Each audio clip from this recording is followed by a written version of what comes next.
Vérissure, le numéro 1 des alarmes en France. Rendez-vous sur vérissure.fr pour votre demande de devis gratuit. Vérissure présente. Sud Radio, Parlons Vrai chez Bourdin, 9h-10h, Jean-Jacques Bourdin. Il est 9h35, parlons de natalité, nous aurons les chiffres de l'INSEE officiels tout à l'heure, mais l'année 23 sera marquée par un nouveau recul des naissances.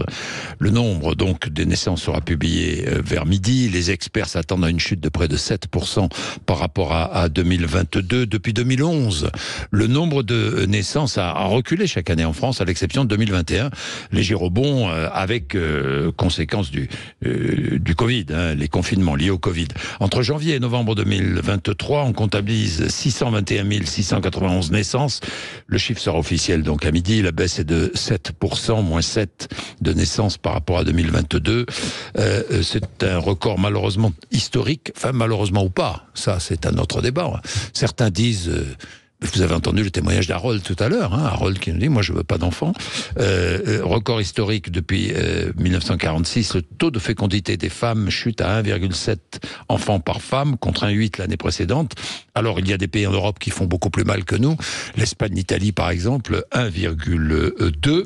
L'INSEE met en avant un facteur démographique, le nombre de femmes de 20 à 40 ans, soit en âge de procréer, a diminué. Et... diminuer. En Europe, on est à 1,5 enfants par femme. C'est vrai que les femmes, souvent, ont des enfants de plus en plus tard. Et donc, quand on a un enfant de plus en plus tard, eh bien, on en a peut-être un second, mais sans doute pas un troisième. Alors, pour parler de natalité, nous avons deux invités ce matin. Chantal Janet, qui est vice-présidente de Famille Rurale. Bonjour, merci d'être avec nous. Et Nicolas Pouvreau-Monti, qui est cofondateur de l'Observatoire de l'immigration et de la démographie. Bonjour. Bonjour. Bien, quel commentaire, Chantal Janet, sur ces chiffres? D'abord, est-ce qu'ils vous surprennent, ces chiffres? Donc, je ne peux pas dire qu'ils me surprennent, mais par contre, ils m'ennuient. C'est le moins qu'on puisse dire. C'est quand même un peu attristant. Moi, j'avais eu la chance plusieurs fois d'être intervenu sur ce sujet à un moment où la natalité était au niveau de 2. Oui. Et nous étions regardés par les pays européens en disant « mais comment faites-vous? C'est assez extraordinaire ». Oui, comment fait la France? Oui. Comment fait la France pour avoir un taux de natalité qui quasiment frôlait les deux. Oui. 2%. Et je dois dire, de voir cette chute de plus en plus forte est assez impressionnante. Mais effectivement, comme vous le disiez en arrivant, ce qui est aussi surprenant, c'est de voir ces jeunes qui vous expliquent que franchement, avoir un enfant, ça n'est pas envisageable parce que c'est trop stressant. J'ai l'impression qu'il y a un côté de stress qui est extrêmement fort. Oui.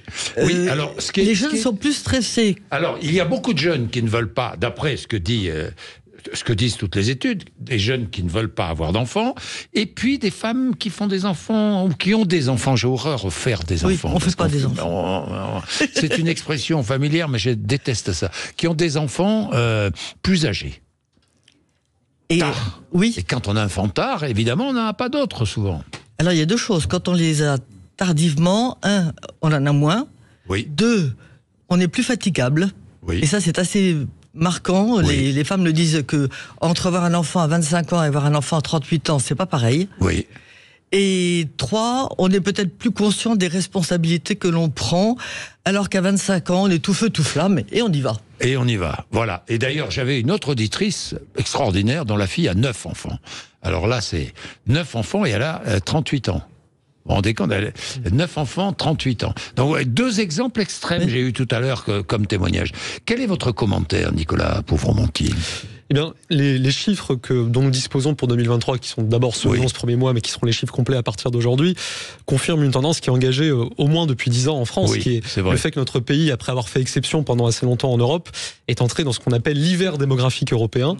Alors, l'hiver démographique, qu'est-ce que c'est ? C'est une situation dans laquelle, durablement, les taux de fécondité dans les pays européens et occidentaux sont significativement inférieurs au seuil de renouvellement, donc qui est effectivement de 2,1 enfants par femme.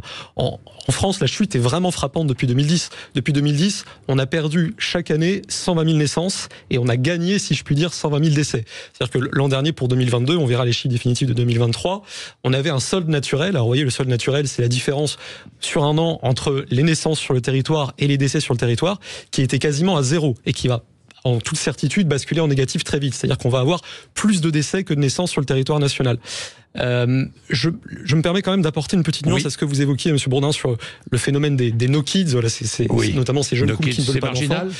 Ça n'est pas marginal, mais je pense qu'il y a peut-être une disproportion entre l'intérêt qu'il aurait porté et la réalité du désir d'enfant dans notre pays. En fait, il y a une série d'enquêtes sur ce sujet qui montrent que le désir d'enfant des Français reste compris entre 2,3 et 2,7 enfants par femme. Vous voyez, on était à un taux de fécondité de 1,8 en 2022. Si on donnait aux Français les moyens concrets d'avoir le nombre d'enfants qu'ils souhaitaient avoir, on pourrait avoir un taux de fécondité qui est bien supérieur. Oui, mais je regardais ce chiffre, un parent sur 5 a renoncé à avoir le nombre d'enfants qu'il aurait souhaité. Mais oui, et en fait, ça jette une lumière qui est vraiment essentiel sur la politique familiale. On a parfois tendance à présenter la politique familiale comme une espèce de dirigisme rétrograde qui voudrait forcer les femmes à avoir des enfants. Or, en réalité, ce que vous dites soulève bien le fait que c'est une politique de liberté. Il s'agit de donner aux gens, de donner aux Français les moyens concrets d'avoir le nombre d'enfants qu'ils souhaitent avoir. Et il faut dire que j'évoquais la chute depuis 2010. La dernière décennie a été marquée par un certain nombre de coups de rabot en matière de politique familiale.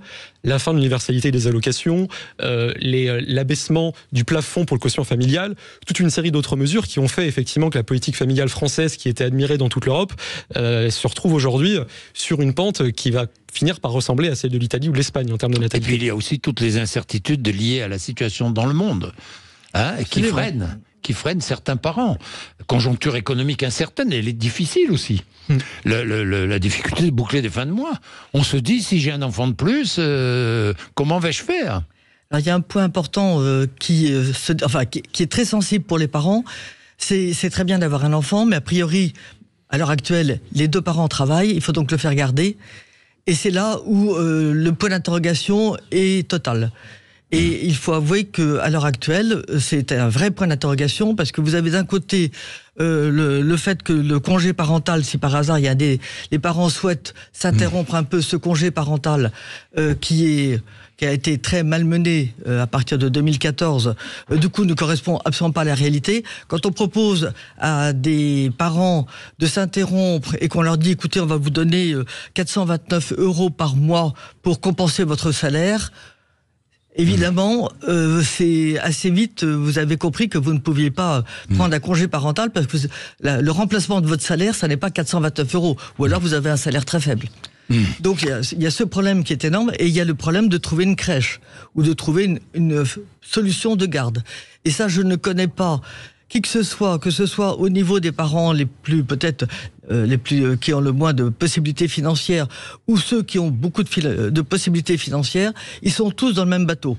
Ils ne trouvent pas de garde, enfin ils ont du mal et ils ont un stress fort pour savoir s'ils vont faire garder leur enfant facilement dans de bonnes conditions et avec un système possible aussi de vie familiale. Est-ce que c'est aussi une tendance qui reflète une tendance de la société, finalement une perte de responsabilité, de sens de la responsabilité? Parce que avoir un enfant, pour avoir un enfant, il faut avoir le sens des responsabilités. On est bien d'accord.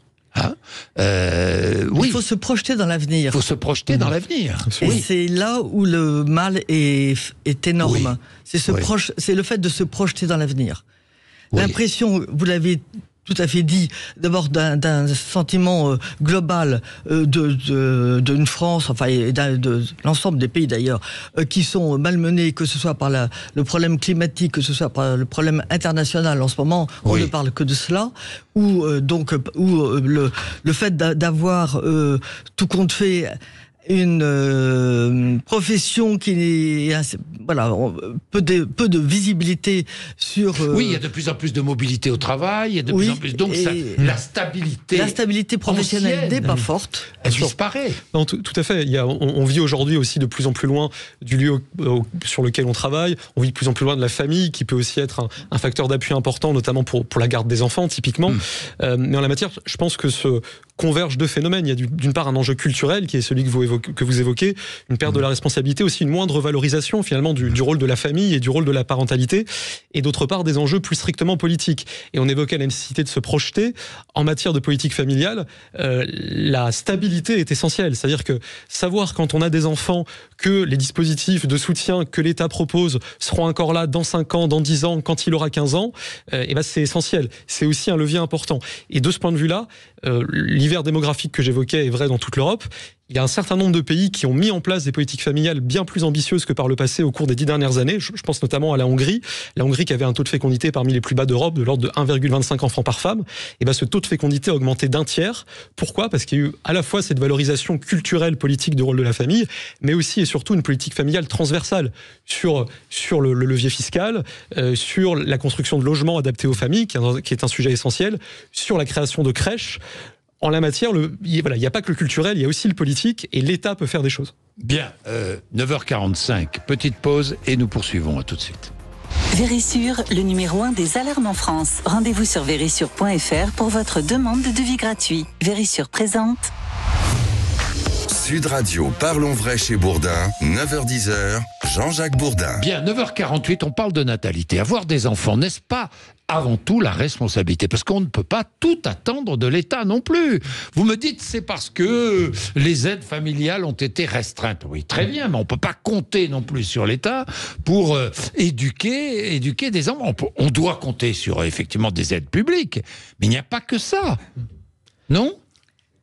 Alors, on ne peut pas compter que sur l'État, mais je pense que l'État qui, pendant des années, de quasiment 1947 jusqu'en 2012-2014, soutenait de façon, quel que soit le gouvernement, soutenait les familles, donnait une direction, un élan, un élan et surtout un appui. Un appui. On savait qu'on aurait des allocations familiales, qu'on aurait le quotient familial, si on a payé des impôts, bien sûr, qu'on trouverait peut-être un peu plus facilement une crèche, qu'on aurait. Voilà. Oui, mais c'était une base aussi. C'est une base. Et à partir de là, alors ça c'est un point. Et l'autre point, c'est que j'ai l'impression que plus vous vous mariez autrefois relativement jeune, et plus vous aviez une certaine, peut-être, inconscience, mais aussi espoir et... Oui, mais Chantal Jeannet, aujourd'hui, on n'a pas besoin d'être marié avant. Non, mais quand je dis marié, c'est vivre ensemble. Pour avoir des enfants. Alors, quand ce que vous dites marié, c'est... Non, c'est pas marié, c'est vivre ensemble. C'est vivre en couple, à partir du moment... Et décider dans le mot mariage, c'est effectivement, c'est ringard. Oui. Je suis d'accord. Non, c'est pas ringard, le mariage. Non, le mariage vient parce après. que ça revient un peu, le mariage. L'enfant vient d'abord, oui, mais le mariage est plus une concrétisation une fois que l'enfant est là. Oui. Est-ce que le catastrophisme ambiant dans lequel nous vivons contribue aussi à freine le désir d'enfant? Ça me semble incontestable. On évoquait tout à l'heure hors antenne la question d'une forme de catastrophisme climatique, par exemple, avec cette idée folle selon laquelle, pour préserver une planète viable pour les générations futures, il faudrait qu'il n'y ait pas de générations futures. Cette espèce de discours absurde. Je me permets de rebondir, Monsieur Bourdin, sur ce que vous évoquiez quant au fait qu'il ne faut pas tout attendre de l'État en matière de natalité. Vous avez évidemment raison, mais attention toutefois, la politique familiale, ça n'est pas l'État qui est gentil envers les familles. C'est une forme de compensation, parce que élever des enfants, investir sur des enfants, c'est investir pour l'avenir du pays. Un pays qui se dépeuple, c'est un pays qui ne renouvelle pas sa population active, c'est un pays qui n'innove pas, c'est un pays qui perd en poids sur la scène géopolitique mondiale, et en la matière, l'État, en soutenant les familles, soutient l'intérêt national. De nombreux pays sont confrontés à une immigration forte, une immigration choisie ou pas choisie, tout dépend des pays, tout dépend comment l'immigration est régulée, mais une immigration de travail qui devient nécessaire dans de très nombreux pays. Comme on fait moins d'enfants, on a besoin de main-d'œuvre. Donc on a besoin d'une immigration qui apporte cette main-d'œuvre. Ça pose aussi ces questions-là.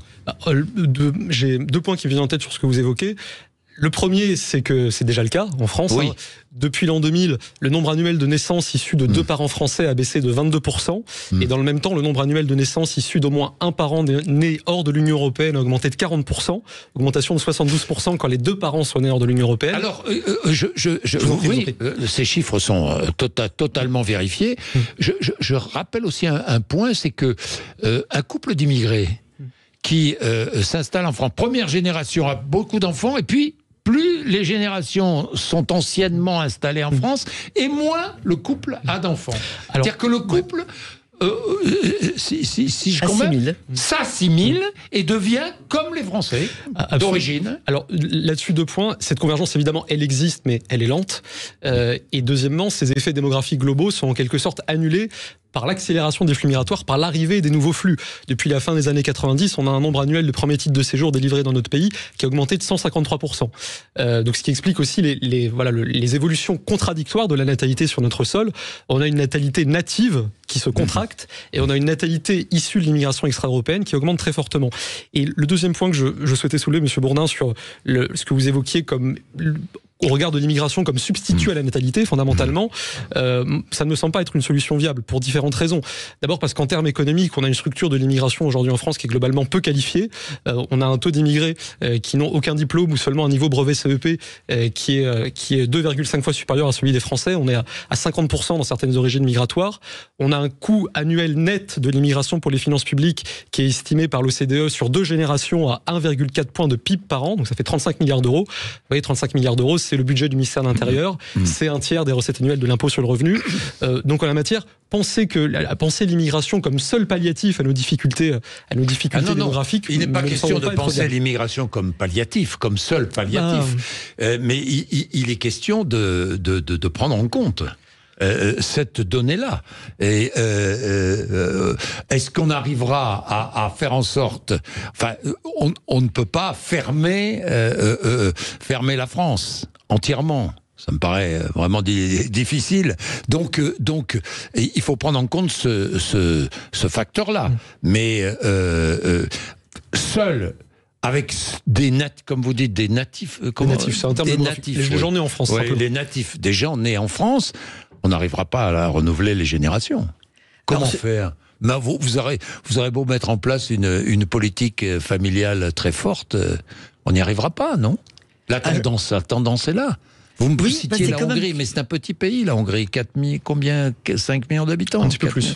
Ouais, 5-6 millions d'habitants. Ceci dit, la baisse de la natalité a quand même été aussi en parallèle avec la perte de confiance des Français dans la politique familiale. Oui, ça c'est vrai. Oui, il y a quand même cet aspect-là. Et ça nous apparaît très important. À partir du moment où on a cassé cette confiance qu'avaient les Français dans le soutien de l'État, si on peut parler de la politique familiale de l'État, il y a eu du coup une perte de confiance et qui a été suivie par une perte du nombre d'enfants. Donc, alors, les nouveaux arrivants en France ont plus d'enfants. Est-ce qu'on doit s'en réjouir ou pas ? Ce qui est certain, c'est que ça pose à terme des enjeux sur la cohésion de notre société. Je pose la question, c'est une question majeure. Hein. Aujourd'hui, on a un équilibre démographique très particulier, selon lequel le continent le plus vieux du monde, l'Europe, se trouve à quelques encablures du continent le plus jeune du monde, qui est l'Afrique.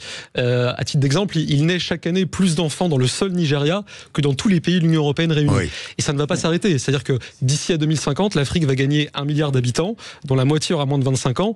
Donc le défi migratoire et démographique, de ce point de vue-là, il est devant nous. Et compte tenu de ces équilibres très déséquilibrés, si les politiques publiques ne marchent pas sur 2 jambes, d'une part un contrôle des flux migratoires qui ne s'apparente pas nécessairement à une fermeture complète, et d'autre part une relance de la natalité native française, on se condamne à avoir une société qui sera sans doute beaucoup plus fracturée qu'elle ne l'est déjà aujourd'hui. Vous êtes d'accord ? Je suis tout à fait d'accord là-dessus. Vous êtes tout à fait d'accord là-dessus ? Alors on va terminer là-dessus. Merci à tous les deux. 9h56, vous êtes sur Sud Radio. Merci d'être venus nous voir dans un instant. Sud Radio Média avec Valérie Expert et Gilles Gansman qui reçoivent Nathalie Marquet-Pernot. Il est 9h56. Sud Radio, parlons vrai chez Bourdin, 9h-10h, Jean-Jacques Bourdin. Avec Vérissure, le numéro 1 des alarmes en France. Rendez-vous sur vérissure.fr pour votre demande de devis gratuit.